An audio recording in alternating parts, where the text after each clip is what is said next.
les élèves. Aujourd'hui, c'est le mardi 21 avril 2020. On va voir, comme d'habitude, la leçon d'orthographe. Aujourd'hui, on va voir le féminin des noms et des adjectifs en heure, c'est-à-dire les noms qui se terminent ou bien les adjectifs qui se terminent par en heure. Par exemple, on va voir les exemples sur ou bien qui sont dans j'observe. Un chanteur, une chanteuse. Donc, comme vous voyez, on a un chanteur se termine. Donc, ici, c'est un nom masculin parce qu'on a ici le déterminant un. Un chanteur. Donc, regardez bien, se termine par, ce mot se termine par E-U-R. Donc, pour transformer au féminin, on a déjà vu que la marque du féminin pour les noms, c'est la lettre E, ou bien le voyelle E. Aujourd'hui, regardez bien, qu'est-ce qu'on va faire. Donc, E-U-R, c'est pour les noms qui sont au masculin. On va transformer pour le féminin, un chanteur, une chanteuse. Donc, regardez bien, qu'est-ce qu'on a. E-U-R se transforme par E-U-S-E. Ici, ce sont les noms simples, ou bien ce sont les noms qui sont au masculin, et on va transformer pour le féminin.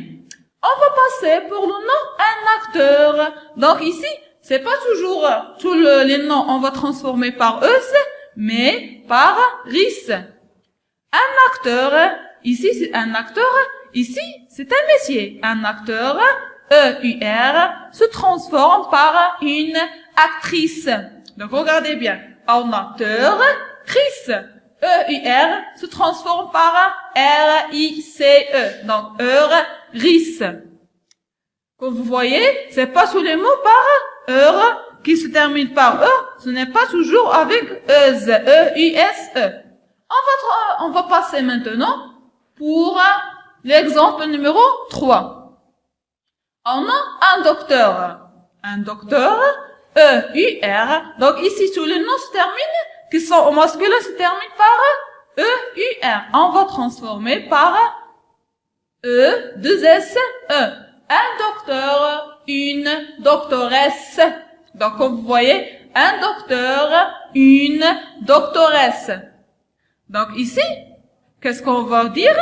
Que tous les noms qui sont au masculin se terminent par E-U-R, ne transforment pas toujours par E-U-S-E. Donc, premier exemple, on a un chanteur, une chanteuse, un acteur, une actrice, un docteur, une doctoresse. Donc, on va passer pour le résumé. Je retiens, les noms masculins en heure forment leur féminin en euse. Donc, c'est une règle générale. Donc, c'est une règle en général. Mais, est-ce que c'est la même règle? On va passer pour tous les noms? Non. Certains masculins, ou bien certains noms masculins, cependant, forment leur féminin en ris. Forment leur féminin en ris. Et d'autres forment leur féminin en S. Donc, comme on a déjà vu, chanteur, chanteuse, acteur, une actrice, un docteur, une doctoresse. Donc, on a déjà vu les exemples dont j'observe. On va passer, c'est la même chose pour les adjectifs. Les adjectifs qualificatifs en heure forment leur féminin en euse, ou bien en s, ou bien en ris. Donc, c'est la même chose, comme les noms, ou bien les adjectifs qualificatifs. Et on va voir, mes enfants, l'exercice numéro 2, page 100, dans le manuel. On va voir la correction ensemble sur le WhatsApp.